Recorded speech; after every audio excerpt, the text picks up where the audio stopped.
महाराष्ट्राचा जो इतिहास लिहिला तो कोणी एड्या गेड्याने नव्हे तर महाराष्ट्राचा इतिहास लिहिला हिरव्या पिवळ्या शालीनं, तलवारीच्या खणखणाटीनं, घोड्यांच्या टापानं आणि शाहिराच्या डफानं। आणि तोच इतिहास घडविला छत्रपती शिवाजी महाराजांनी।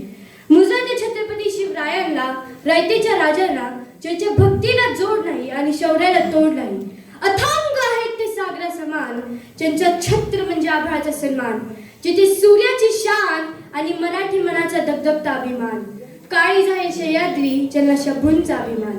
असे आपले प्रौढ प्रताप पुरंदर, क्षत्रिय कुलावतंस, राजाधिराज श्री श्री श्री छत्रपती शिवाजी महाराज की जय। आपण आज या महाराष्ट्रात राहतो। ते महाराष्ट्र म्हणजे काय? ते महाराष्ट्र म्हणजे छत्रपती शिवाजी महाराजांच्या विचारांचा, जिजाऊंच्या संस्कारांचा आणि शंभूच्या पराक्रमांचा साक्षीदार म्हणजे आपला हा महाराष्ट्र। कष्टकरी शेतकऱ्यांचा, दिनदलितांचा आणि ते 105 हुतात्म्यांच्या बलिदानांचा महाराष्ट्र। आणि आज मी छत्रपती शिवाजी महाराजांना मानवंदन म्हणून हा एक छोटासा पोवाडा बोलू इच्छितो। महाराजांची, शिवाजी महाराजांची कीर्ती बेफाम होती। महाराजांची कीर्ती बेफाम, भल्या भल्यानं फुटला घाम, याला कोण घालेल येसेने दरबारी पुस्ती बेगमे।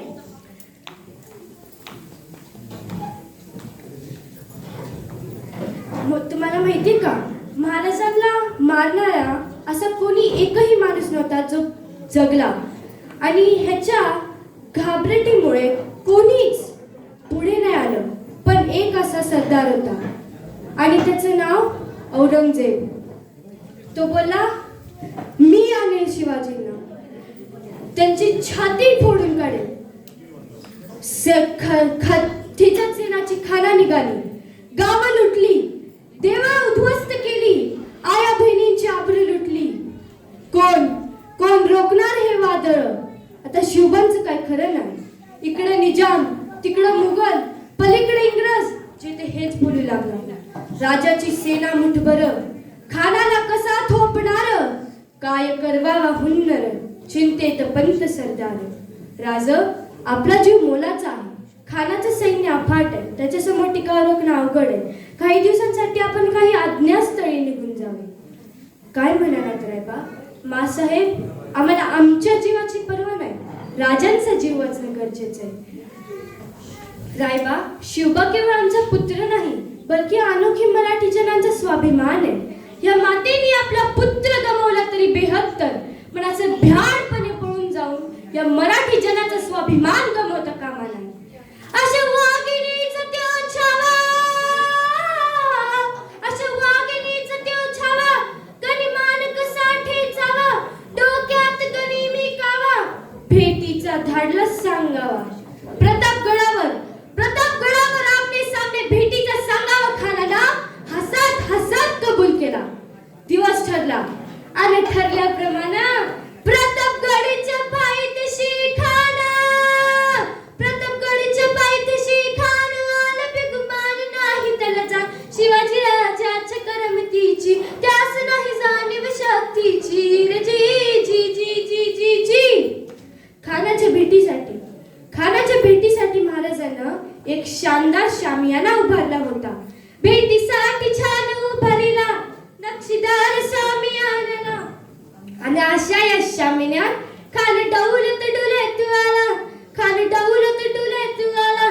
सय्यद बंड त्याच्या संगतीला, सय्यद बंड त्याच्या संगतीला, शिवबाच्या संगती महाला। राजाला पाहून खान म्हणतो कसा, आओ आओ शिवाजी, हमारे गले लग जाओ। खान हाक मारी तो हसरी, खान हाक मारी तो हसरी, रोकून नजार गैरी, चिरहा चिरार जी जी जी, चिरहा चिरार जी जी जी जी जी जी। खानाने राजाला आलिंगन दिलं आणि दगा केला। खान दाभिमान मानला, खान दाभिमान मानला, कट्टारीचा वार त्यानं केला, कट्टारीचा वार त्यानं केला। खर खर आवाज आला, चिलखत होतंय अंगाला। कानाचा वार फुगा गेला, खान येडबडला। इतक्यात महाराजांना पोटामध्ये बिछवाड कल्ला आला, पोटामध्ये बिछवाड कल्ला आला। वाघनकाचा वारा केला, वाघनकाचा वारा केला, टरा फाडलं पोटाला, कडा गेला कोटर खानचा, बाहेर आला जी जी, बाहेर आला जी जी जी जी जी जी.